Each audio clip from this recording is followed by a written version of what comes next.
Hi everyone. In this video, I'd like to talk about vectors. And before I actually get into vector notation, which is often new, it's not hard, but it's just new notation and a new way of thinking, I'd like to take a step back and think about slope and the slope of a tangent line and the slope of a normal line, going back to ideas from pre-calculus.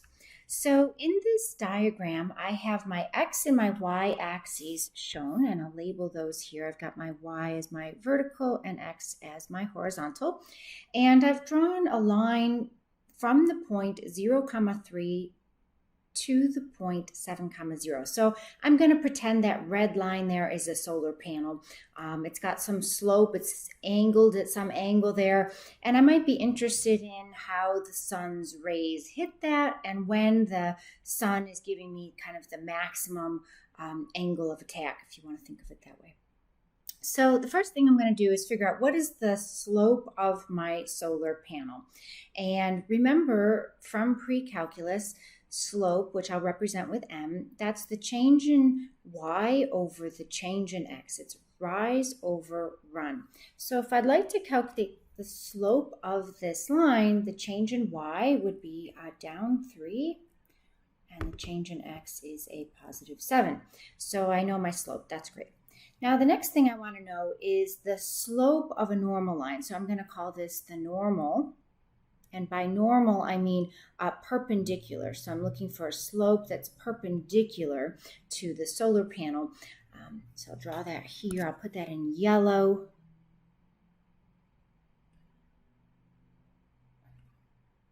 So I'm looking for the equation of a line that's perpendicular to my solar panel. And so if I think about that, and going back to pre-calculus, the slope of a perpendicular line is -1 over the reciprocal of my slope.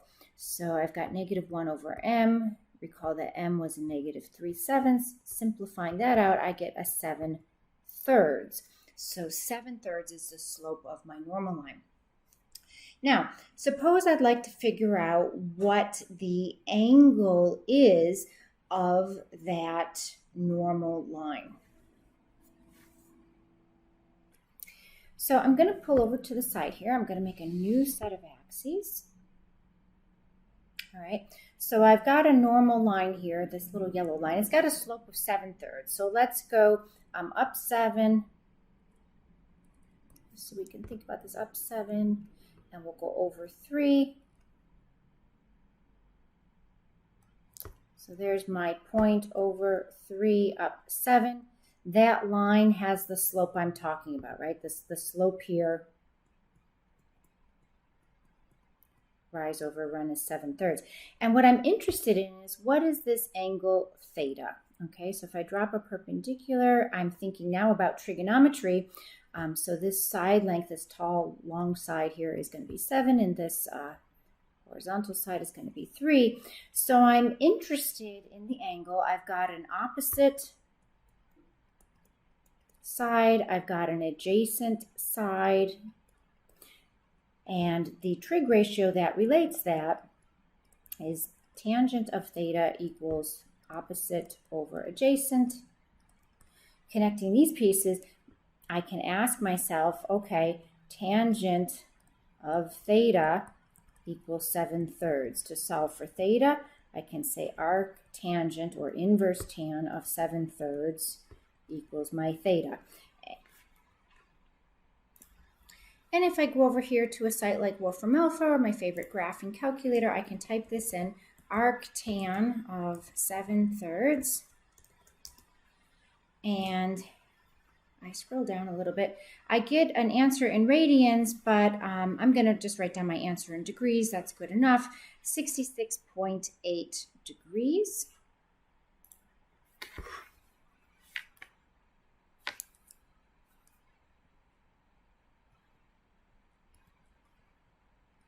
So this angle here, theta, is 66.8 degrees. Now, if I wanted to represent this yellow vector here as a unit vector,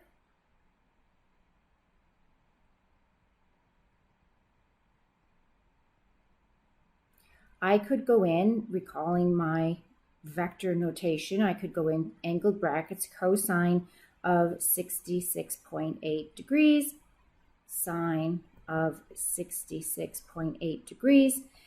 I could get a decimal approximation for all of that, but you know, I'm right here at my triangle, so I might as well read these values right off of my triangle, right? If I know theta is 66.8 degrees, I've got my adjacent, I've got my hypotenuse, I could work out 58, square root of 58 there.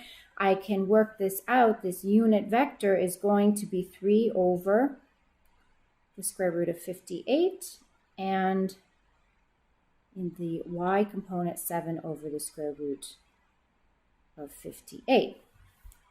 So what that means is now I know how to represent this vector. This vector here, this the normal vector, not the tangent vector, the normal, and it's actually a unit normal vector.